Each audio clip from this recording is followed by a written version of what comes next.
है। बोलो गया है कि नहीं गया है? ये गया है।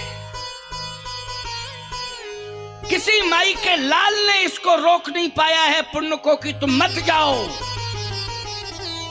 वो साथ चला गया, भगवान के धाम ले गया। इसलिए मैं कहना चाहता हूं कि ये मत सोचा करो कि कथा में किया जाए मन नहीं लगता है। मन न लगे, शरीर को ले जाओ वहां। और एक बात गारंटी के साथ कह रहा हूं, अगर शरीर को लेके आ जाओगे मन कलकत्ता पहुंच जाएगा, बंबई पहुंच जाएगा, लेकिन लौट के फिर आपके पास आ जाएगा। बोलो भाई, आ जाएगा कि नहीं आ जाएगा? आ जाएगा। इसलिए कबीरदास जी ने कहा मन जावे तो जान दे, मन जावे तो जान दे, दृढ़ कर राख शरीर,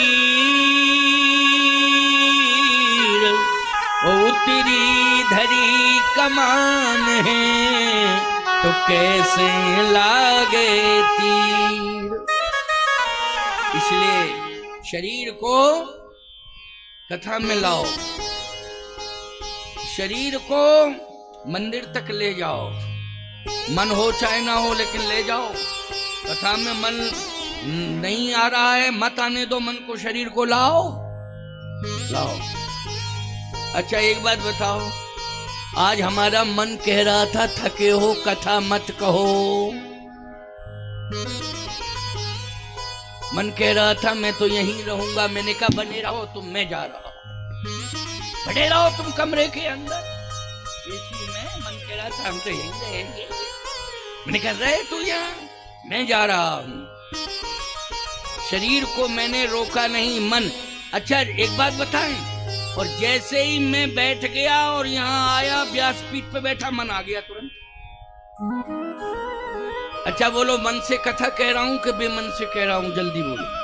मन से ही कह रहा। आ गया वो, लौट के आ गया। उसने कहा हम क्या करें, हमारी चली ही नहीं, हमारी चली नहीं, बाबा माना ही नहीं, पहुंच गया। मन आ गया।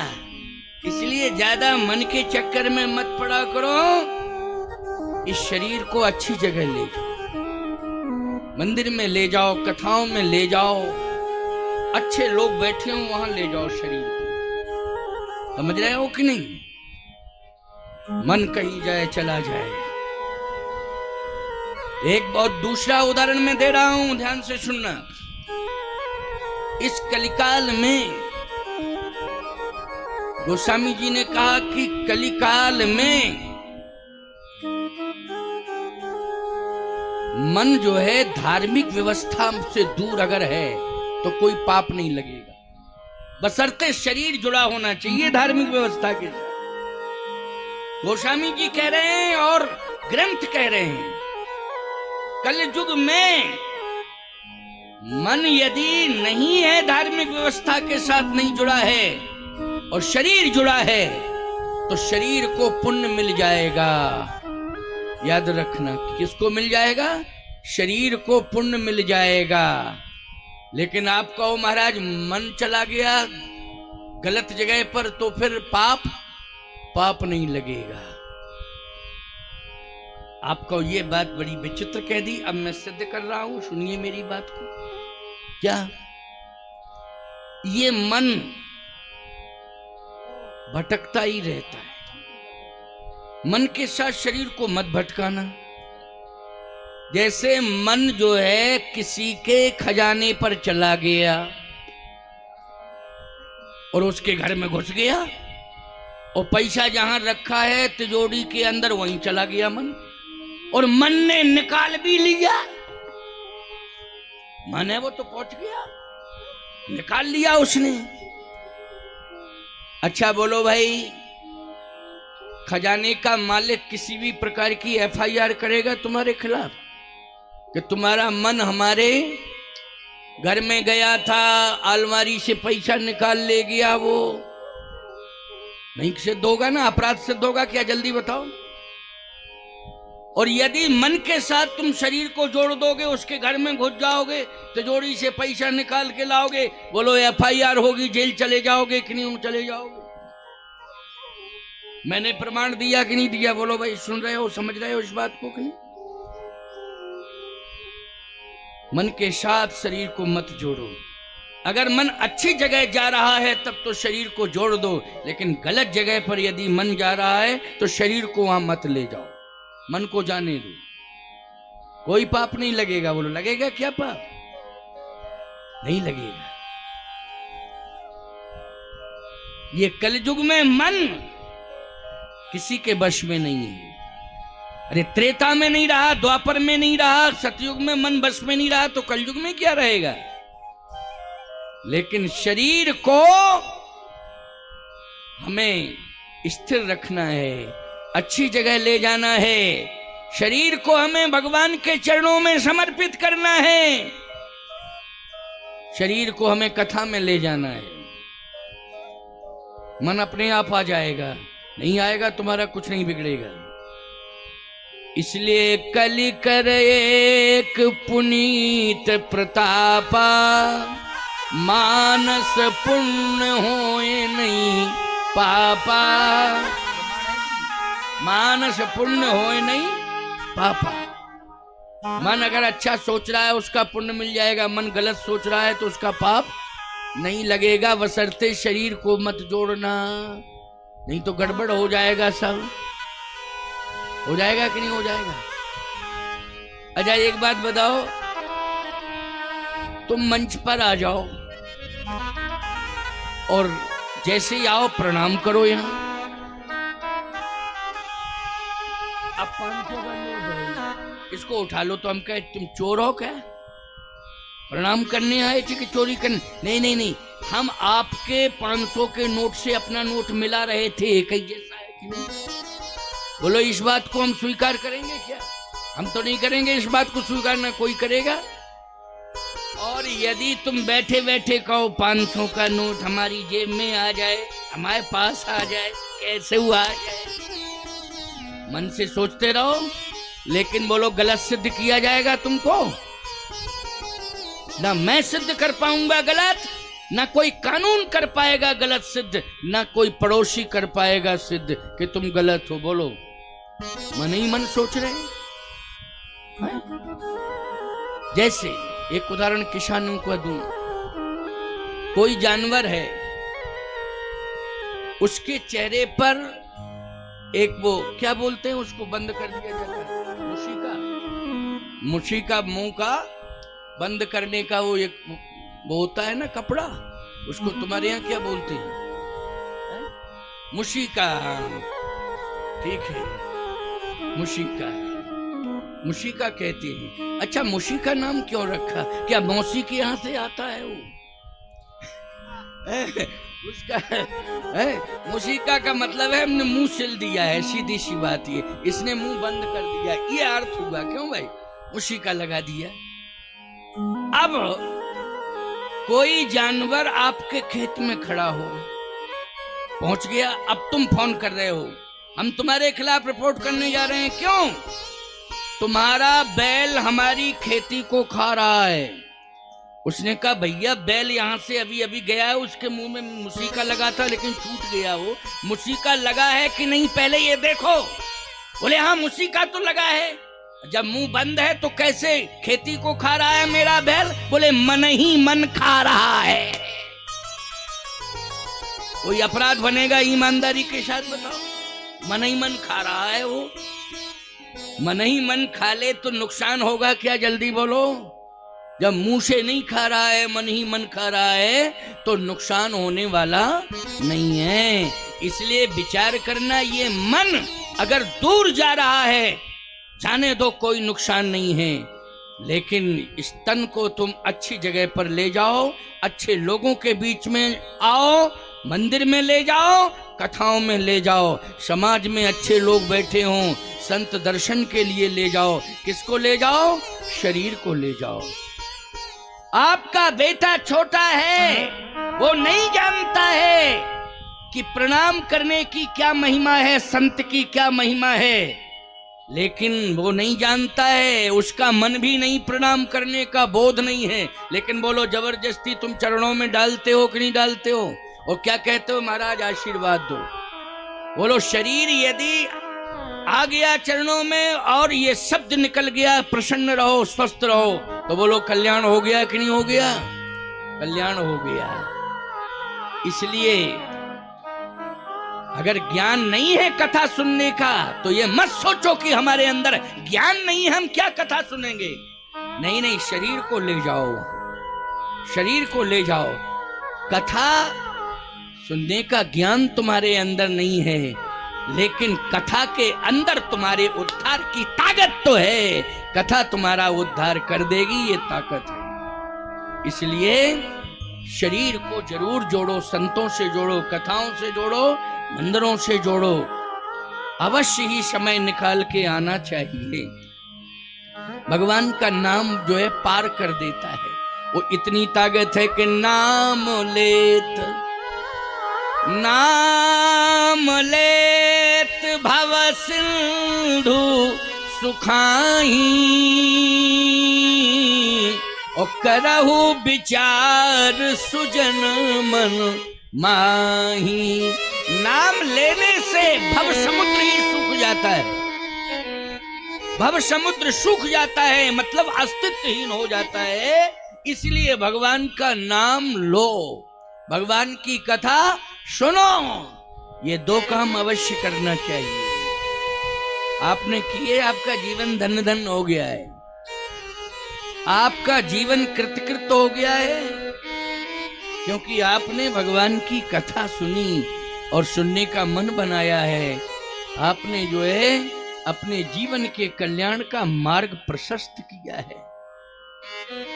इसलिए नाम लेत भव सिंधु सुखाही, नाम लेत भव सिंधु सुखाही, नाम लेत भव सिंधु सुखाही, नाम लेत भव सिंधु सुखाही, करहु विचार सुजन मन माही, करहु विचार सुजन मन माही, करहु विचार सुजन मन माही, करहु विचार सुजन मन माही, नाम लेत भव सिंधु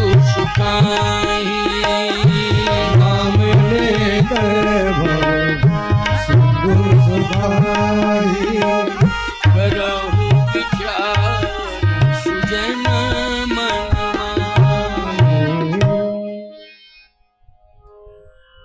पूरा ब्रह्मांड किसके हाथ में है जरा बताओ? राम के हाथ में। ब्रह्मांड निकाया निर्मित माया, रोम रोम प्रतिवेद कही। पूरा ब्रह्मांड राम के हाथ में है। अच्छा बोलो भाई, राम किसके हाथ में?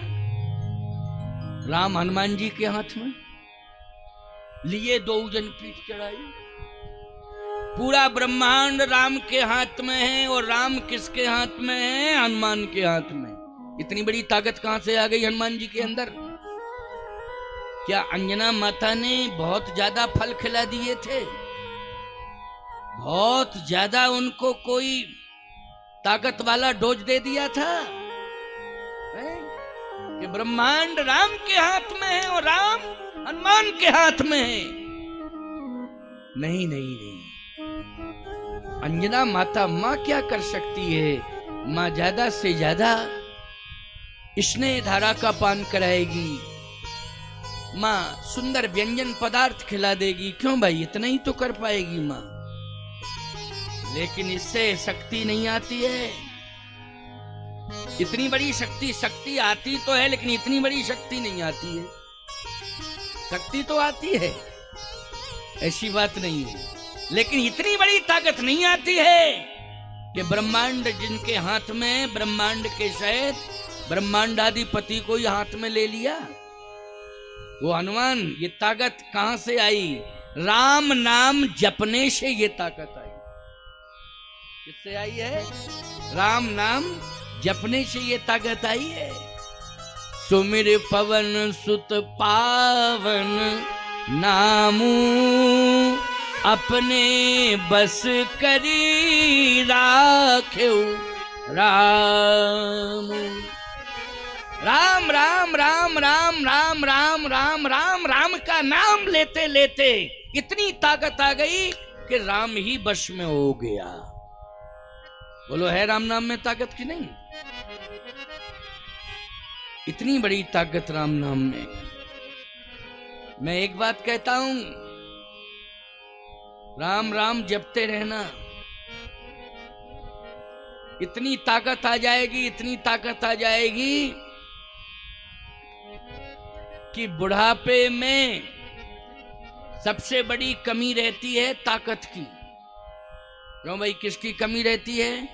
ताकत की कमी रहती है कि हमारे अंदर ताकत कम हो गई बुढ़ापे में। और सबसे बड़ी कमजोरी ये आ जाती है बुढ़ापे में कि अब हम मरने वाले हैं। क्यों? ये सोच बन जाती है कि अब हम मरने वाले हैं, हमारी इतनी उम्र हो गई और इतनी उम्र हो गई कि अब हमको ना डॉक्टर बचा सकता है ना दवा बचा सकती है, क्योंकि उम्र ज्यादा हो गई है, अब तो हमें जाना ही पड़ेगा। ये सोच और व्यक्ति को कमजोर बना देती है। बोलो बना देती है कि नहीं? लेकिन राम नाम जपने वाले में मरते समय भी उत्साह रहता है। राम नाम जपने वाले में बोलो मरते समय क्या रहता है? उत्साह रहता है। क्यों?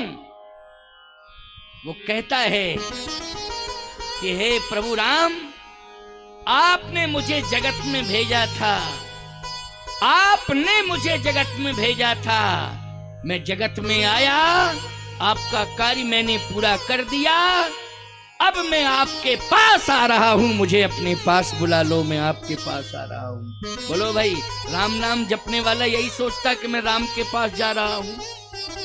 और जिसने जिंदगी भर राम से दूर रहा, काम काम काम काम रटा, वो कहता है कि अब मैं जमराज के पास जा रहा हूं। किसके पास जा रहा हूं? जमराज के पास जा रहा हूं। अच्छा बोलो भाई, जमराज के पास जाओगे तो क्या उम्मीद करोगे? वो माला पहनाएगा, तुम्हारी आरती उतारेगा? बोलो भाई। अच्छा एक बात बताओ, सही बताना, राम भूषण दास जी आपको मंदिर में बुलाएं कि रघुनाथ मंदिर में आ जाओ, तो तुम्हें विश्वास रहेगा कि प्रसाद मिलेगा।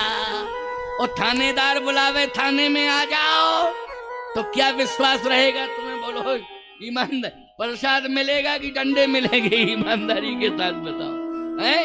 इतना ही तो अंतर है। मंदिर में बुलाया जाएगा तो उम्मीद रहेगी कि निश्चित है भगवान का चरणोदक मिलेगा, संत दर्शन होगा, भगवान का दर्शन होगा और प्रसाद भी मिलेगा। इसलिए मैं एक बात कहना चाहता हूँ, राम नाम जपने वाला भक्त कहाँ जाता है? भगवान के धाम जाता है। और जब भगवान के धाम जाता है तो वो उदास होकर के नहीं जाता है, बल्कि प्रसन्न होके जाता है। इसलिए ये सत्य है, इस संसार में आया है सो जाएगा, राजा रंक फकीर, कोई विमान चढ़ चला, कोई बांधे जात जंजीर। राम नाम जपने वाला जंजीरों से नहीं बांधा जाता है, वो भगवान के धाम जाता है, विमान में बैठ के जाता है। आप कहो महाराज विमान, बहुत से संत मरे, तमाम हमने देखे, परीक्षित का उदाहरण मिलता है, लेकिन उस समय देखा नहीं, भागवत में प्रमाण है। लेकिन अभी बहुत से भक्त गए, बहुत से संत गए, आंखों के सामने विमान दिखाई नहीं दिया है। तुम्हें इसलिए विमान नहीं दिखाई देगा, तुम्हारी आंखों पर कलयुग का मोतिया बिंद का असर है, वासना के मोतिया बिंद का असर है। इसलिए संसार का मोतिया बिंद जिसकी आंखों पे आ जाता है, उसे न राम दिखाई देते हैं, न राम की व्यवस्था दिखाई देती है। इसलिए मैं कहना चाहता हूं, राम का नाम जपोगे तो जो राम नाम जपने वाला जाएगा इस दुनिया से, उस जापक को एहसास हो जाएगा कि विमान ले गया है। कौन ले गया है? भगवान का विमान ले गया है।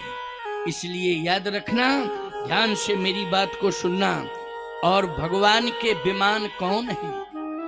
मैं आपको एक बात बताऊं, मरने वालों को इस बात पर यकीन करना चाहिए कि हमने भगवान की कथा, भगवान का नाम रटा है तो हमें विमान ले जा रहा है।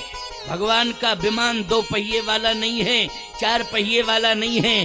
भगवान का विमान तो हनुमान है। हनुमान जी उसे ले जाते हैं भगवान के पास।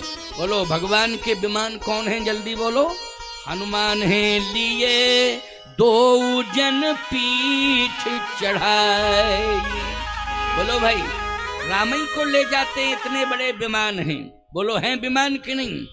और इतने बड़े विमान हैं, याद रखना कि उड़ते हैं तो पूरा समुद्र ही पार कर जाते हैं। इसलिए प्रभु मुद्रिका मेल मुख माही और जलदि लांग गयो अचरज नाहि। उड़ के समुद्र पार कर लिया। तो समुद्र पार किया है उड़ के, ये विमान के ही लक्षण हैं प्यारे। अच्छा, संजीवनी बूटी लाए हैं तो दौड़ के लाए कि पैदल चल के लाए हनुमान जी? संजीवनी बूटी उड़ के लाए हैं। बोलो लाए हैं कि नहीं? देखा भरत विशाल एक निश्चर मन अनुमान, बिन फरसायक मारे चाप श्रवण लग। तान उड़ के ही गए हैं, उड़ के ही आए हैं। बोलो हैं विमान कि नहीं है? ये विमान क्या करता है? विमान उड़ता है, वायुयान उड़ता है, विमान उड़ता है, हनुमान जी भी उड़ते हैं। अब आप सुनिए, बहुत बढ़िया बात आपको बतावें। हनुमान जी का आज जन्मोत्सव है, जन्मदिन, जन्म जयंती समारोह हम लोग मना रहे हैं। इतना बढ़िया जन्म जयंती समारोह है कि मंगल, राम जी का भी जन्म मंगल को हुआ, रामचरितमानस का भी जन्म मंगल को। नौमी भौम बार मधुमासा। बोलो मंगलवार। नौमी भौम बार मधुमासा, अवधपुरी यह चरित प्रकाशा। रामचरितमानस का जन्म भी मंगलवार को हुआ, अयोध्या में हुआ।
मानस का जन्म भी मंगलवार को हुआ है। राम का भी जन्म मंगलवार को, रामचरितमानस का जन्म भी मंगलवार को, और हनुमान जी का जन्म भी मंगलवार को। नौमी भौमवार मधुमास, नौमी भौमवार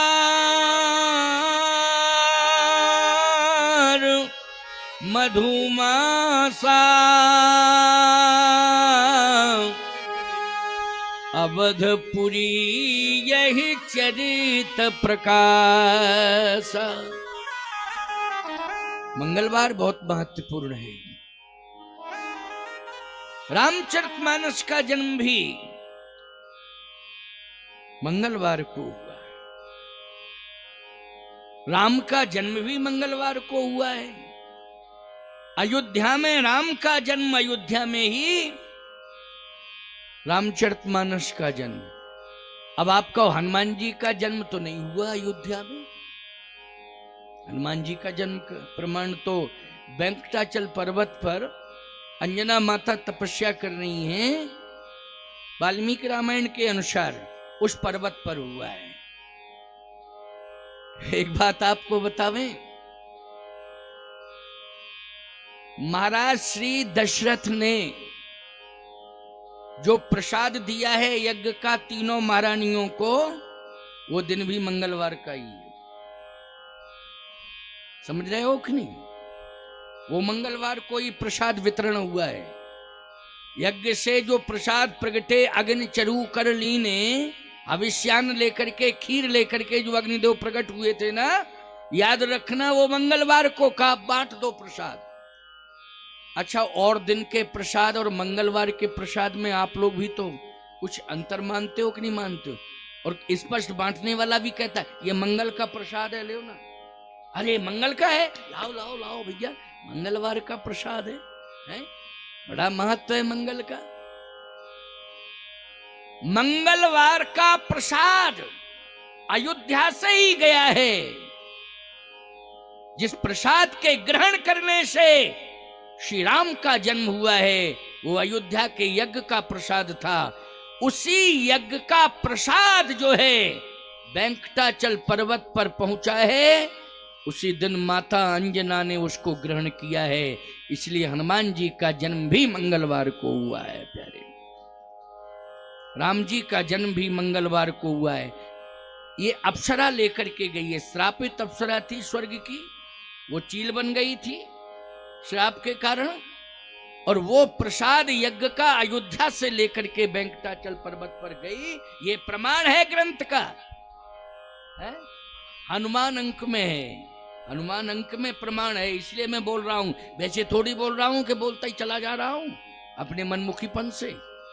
वही प्रसाद यज्ञ का जो मंगलवार को प्रसाद यज्ञ से निकला अयोध्या के, उसी प्रसाद को कौशल्या जी ने, कैकेयी जी ने, सुमित्रा जी ने, तीनों माताओं ने ग्रहण किया। और वही यज्ञ का प्रसाद स्वर्ग की अप्सरा जो श्रापित थी चील बन करके, वही यज्ञ का प्रसाद अंजना माता के पास ले जाती है। उसी प्रसाद को ग्रहण करने से हनुमान जी का जन्म हुआ। तो बोलो, अयोध्या जुड़ गई नहीं जुड़ गई हनुमान जी के जन्म के साथ?